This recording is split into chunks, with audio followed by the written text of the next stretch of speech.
Pero hoy estoy viendo que también en las efemérides está el nacimiento de un político de esos que ahora que se extrañan. 1906, un día como hoy, nace en Hermosillo, Sonora, Ernesto P. Uruchurtu.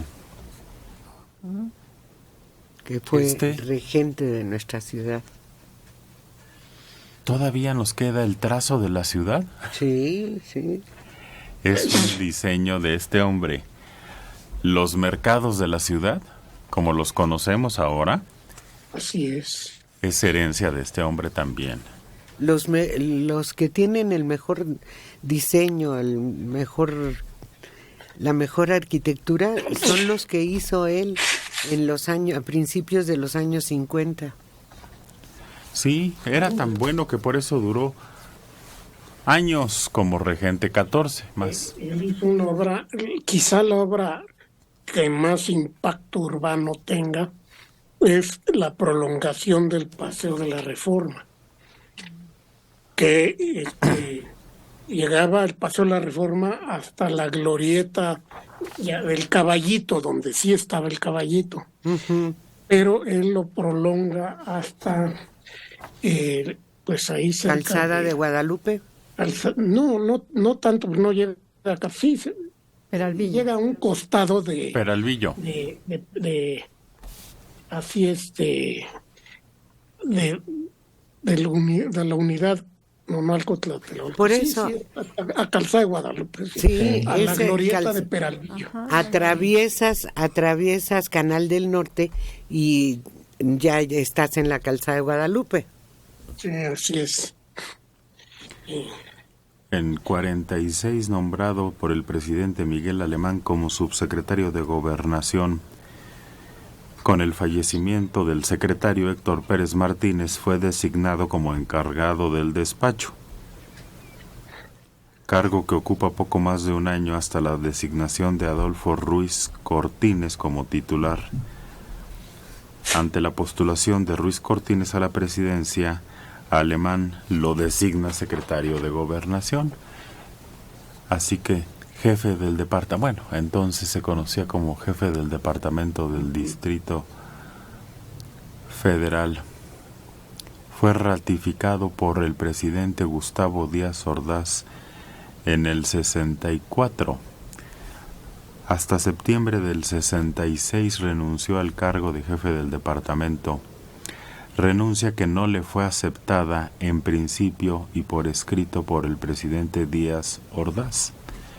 No obstante, se presentó con el propio presidente a fin de convencerlo de que le aceptara la renuncia.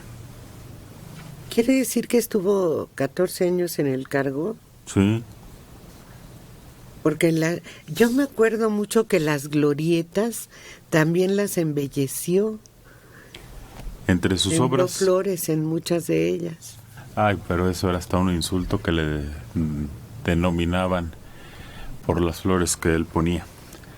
Entre sus obras más importantes destacan el entubamiento del río de la Piedad, la construcción del viaducto Piedad, con su posterior ampliación, así como el entubamiento del río Churubusco, la construcción y ampliación de la avenida del mismo nombre. Construyó el periférico desde el Toreo de Cuatro Caminos hasta Cuemanco en Xochimilco. Lo que ustedes mencionan, la ampliación del Paseo de la Reforma, también la ampliación de la avenida Insurgentes Norte desde Villalongín hasta Indios Verdes. Construyó el colector central, que es el antecedente del drenaje profundo. Se construyeron durante su mandato 180 mercados públicos en la Ciudad de México, destacando el mercado de la Merced, el de San Juan, el de Sonora, el de la Lagunilla y Peralvillo, así como la operación del rastro de la Ciudad de México, que eran unos mugreros. No había orden. Rastro de ferrería. Sí, porque antes exacto. estaba en Canal del Norte, en Guarán, y era terrible. Constructor de grandes parques y jardines, principalmente la segunda sección del bosque de Chapultepec, con los juegos de diversiones. El Museo de Historia Nacional también construyó el bosque de San Juan de Aragón, que alberga el segundo zoológico de la ciudad. La construcción de la ciudad deportiva de la Magdalena Michuca. El actual Autódromo Hermanos Rodríguez, el embarcadero y el mercado de flores en Xochimilco, el Museo de Arte Moderno, el Museo Nacional de Antropología, que está junto al castillo, el Museo de Historia de México, el Museo del Caracol, además de rehabilitar distintos edificios coloniales, como el que alberga el Museo de la Ciudad de México. Se construyeron los nuevos edificios de la Tesorería de la Procuraduría de Justicia del Servicio Médico Forense y el Tribunal Superior de Justicia, lo que ahora llaman la Ciudad Judicial aquí en La Doctores. Y la unidad Nonualco-Tlaltelolco. ¿También? Sí, esa se inauguró en 1963. La inauguró López Mateos. Otro aspecto muy importante que recuerdan esas generaciones es justo que le llamaban el regente de hierro, porque pues era inflexible para hacer valer las leyes, era el reordenamiento de la ciudad en términos urbanos, como ustedes lo dicen, pero también decían que mandaba poner ropita y taparrabos a algunos monumentos que enseñaban de más, algunas esculturas. No, en honor a la verdad, él no fue.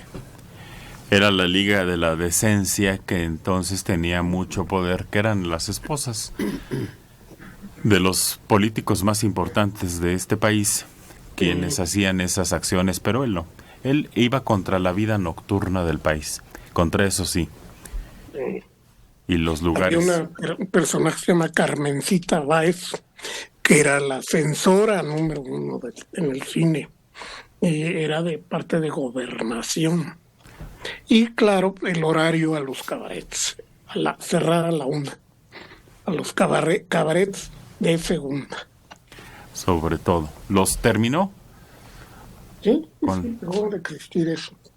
Pero también hizo un gran número de escuelas que estaban en pésimas condiciones. Creo que en su mandato fueron como 500 o 600 escuelas que es el trazo clásico de las escuelas primarias. ¿Y entonces no hay ningún regente que se le compare en los tiempos modernos? Creo que no.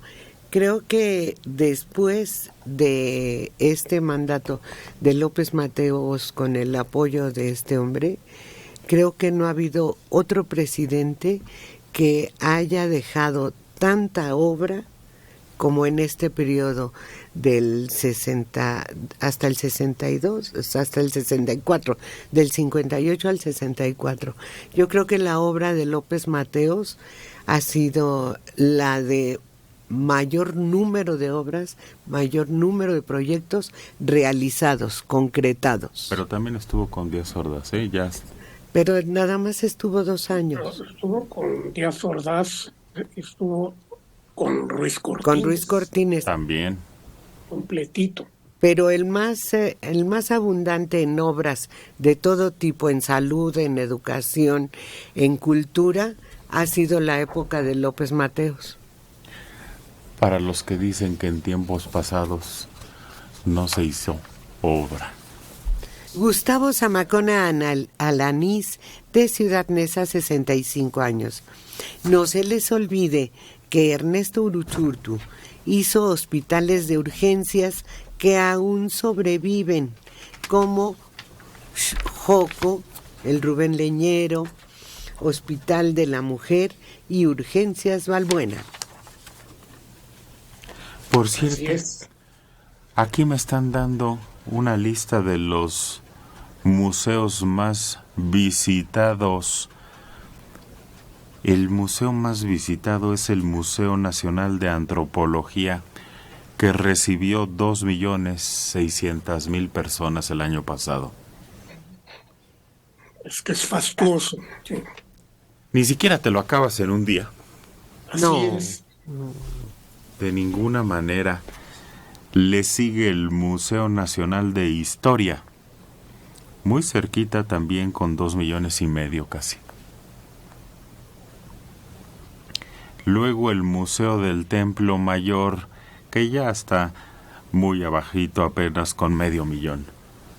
Qué raro, y eso que eso está en una zona que tiene mucho tránsito de personas. No te cuesta nada comprar calzones porque los venden Pero por el docena. problema es el estacionamiento. No tienes manera.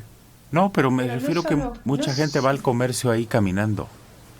No solo es el estacionamiento, es la manera como está organizado el paso para poder recorrer todo el tourcito adentro, que está muy protegido justo para que no haya más daño, y te permite solamente en grupitos de 10 personas, entonces se limita mucho el acceso, a diferencia del de antropología, que pueden haber más de 50 personas en cada sala, creo yo.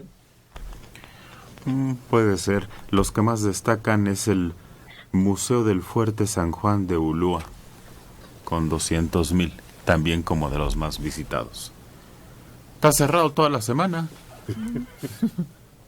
Yo no sé si ustedes han ido a Veracruz, pero va uno, está cerrado.